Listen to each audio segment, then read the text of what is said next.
Hey, today we are going to be talking about PCOS, which stands for polycystic ovarian syndrome. And did you know that this is one of the largest reasons why women have a challenge conceiving? Are you one of these women? If you are, then I really want to be able to help you. And I'm going to share with you 3 things that you can do to help you tackle this now.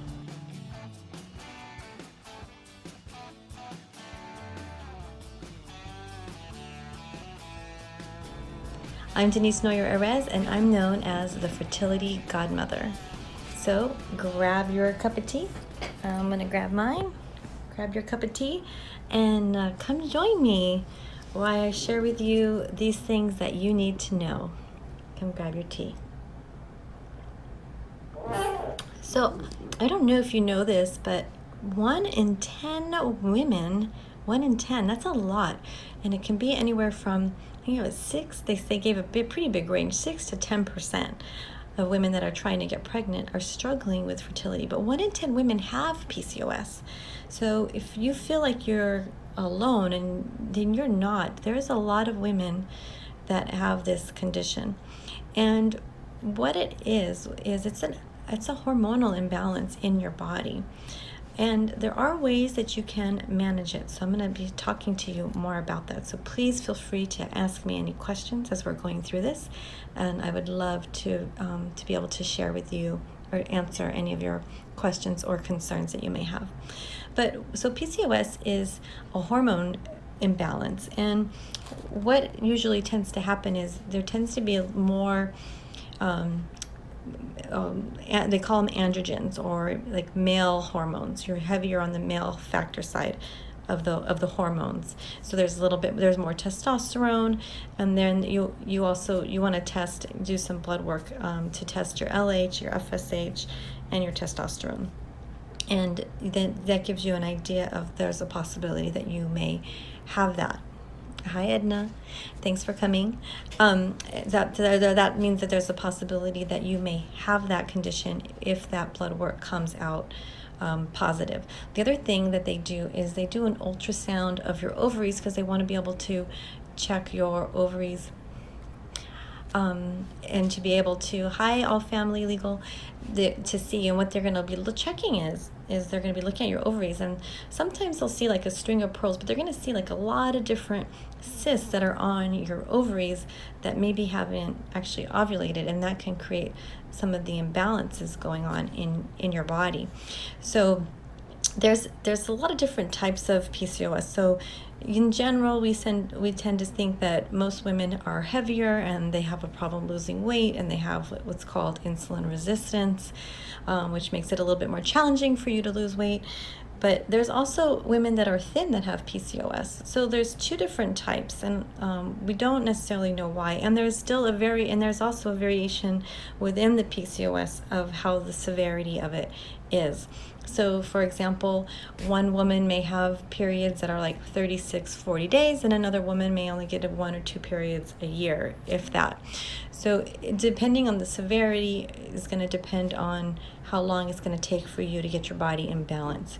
So if you're wanting to prepare for a baby, you want to get on top of this sooner than later, because you really can manage it. And one of the great things about PCOS is you have a ton of eggs, right? You have a ton of eggs. So the healthier you keep them and the more balanced you keep your body, then you're going to have a great chance of getting pregnant. So these things are going to be really helpful for you. And one thing that you need to know is that if you do get PCOS, even though you can manage it, it's a lifelong condition. So you can be predisposed to diabetes. So the good thing is about this, I always like to find the silver lining, if you know me. The good thing is that you can start being proactive right away. You can start really taking accountability for your health and managing your health so that you can prevent that, instead of waiting for something drastic to happen and then becoming healthy. Okay, so there's a lot of things that you can do. I'm just looking at my notes. I don't want to make sure I miss anything in case you're wondering what I'm looking at. Okay, so those are some really important things for you to know. And I've been working with women now for over almost 18 years, and we are able to help balance their menstrual cycles through diet is huge. I'm going to tackle that a little bit more in a minute. Diet is huge. Nutrition is diet. Some supplements, acupuncture, and Chinese herbs. I use those together to tag team them, and they work beautiful. So those are some things that can really help get your body so that it's ovulating, get your body balanced. And we've seen amazing things. We've even seen the cysts diminish. And every time they come back, a woman comes back and says, my ovaries look great. I'm like, wow, that's so amazing to celebrate that. So exciting. What happened here? Am I still on? I lost myself. Huh, that was weird. How did that happen? I didn't touch it. Okay, loving this technology. I'm wondering if because the whole world is on this the internet, if it's just going more batty, because I've been having more trouble in the last month than I've ever had with this internet stuff. Anybody else struggling with that? So crazy. Okay, so just to recap, you want to make sure that your blood sugar levels. Hi, Haley. You want to make sure that your blood sugar levels are stable. It's going to be really important in keeping you healthy, right? And when your blood sugars are stable, then everything can function better because your body isn't on like this hyper alert system where it's trying to constantly balance itself and has to work really hard. So if you can stabilize your blood sugars, then your body doesn't have to work as hard on stabilizing your blood sugars. It can work on doing what it needs to do. So keeping those blood sugar levels are balanced are super important, not only for like right now, even if they are normal, but for in the future as well, because that can affect diabetes later on. You definitely want to try to prevent getting diabetes, and you want to have a healthy baby, you want to have a healthy pregnancy. So keeping those down is going to be really important. The other thing that's important that you can do to manage your PCOS is keeping inflammation down. So they kind of go hand in hand, the blood sugars and inflammation, because if you have a lot of high blood sugars, you're going to have a lot of inflammation in your body because sugar inflames the body. And if you inflame the body, your body again has to work really hard to try to keep it at normal levels instead of doing what it normally needs to do. So those are going to be some really two key points that are really, really important in managing your PCOS. So keeping your blood sugar stable and then keeping inflammation down. The other thing is increasing circulation. So you want to make sure that we're getting enough blood flow into the reproductive organs, into the ovaries, into the uterus. And you want to make sure, since you're bringing more blood flow, that it's highly nutrient dense, right? You want to make sure that you're getting the nutrition that you need to get. And then the fourth thing that's really important is protecting your cells. So when you have a lot of inflammation and your blood sugar levels are off, and we have just in our normal daily lives all these antioxidants, the oxidation and the free radicals and the environmental pollutions and all this stuff that's going on, you need to make sure that you're protecting your cells so that you can so that they function at its best.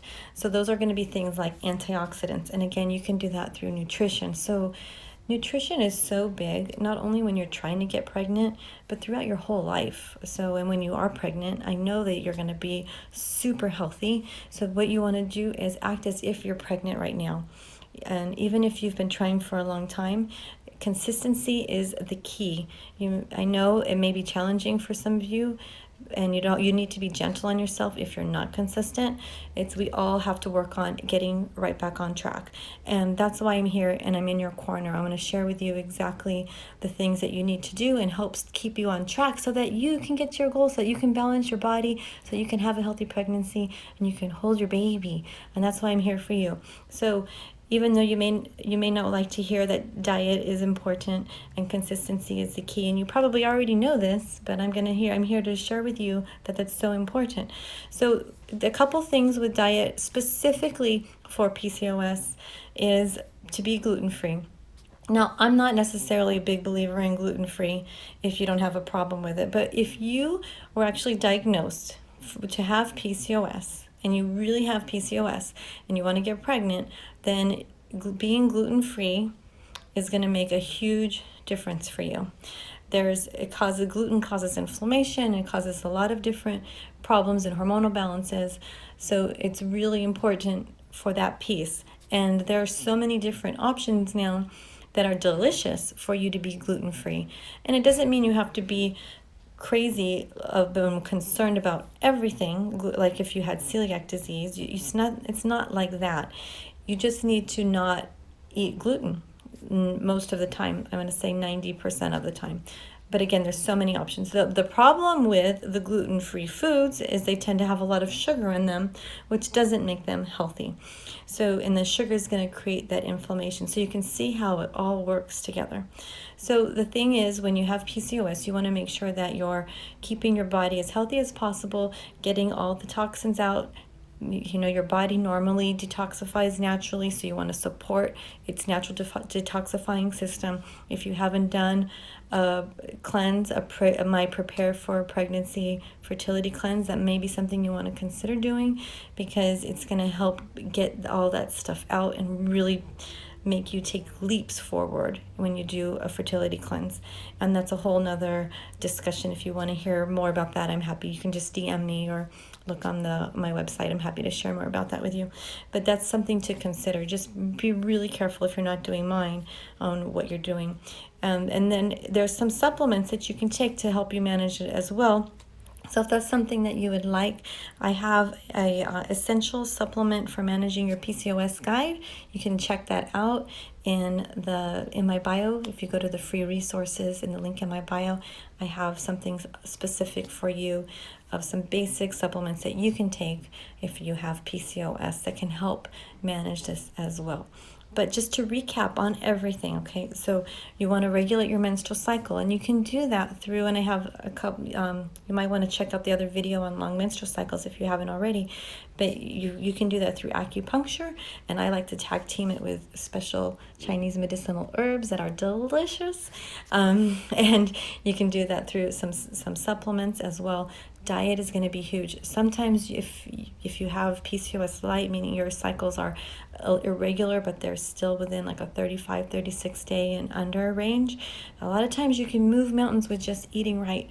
So I just really want to encourage you to make sure that you're doing that, so that when you do get pregnant, you are healthy and you have a healthy baby. It really is so important, and that's in your power. You can start doing that right now. And again, I'm here, I'm in your corner. I would love to link arms with you. If you need some extra help, please reach out, DM me, and we can definitely help you. But check out the essential supplements for managing your PCOS. All right, here's to your health and happiness. Next week, because it is going to be Men's Health Week next week, we are going to be talking about the future dads. We're going to talk about male fertility next week. So if you have any questions about that, make sure to send them in, either DM me or email me, and I'll be happy to get those out for you. All right, here's to your health, happiness, and fertility. Stay healthy, and we'll see you next week. Thanks for joining. Bye-bye.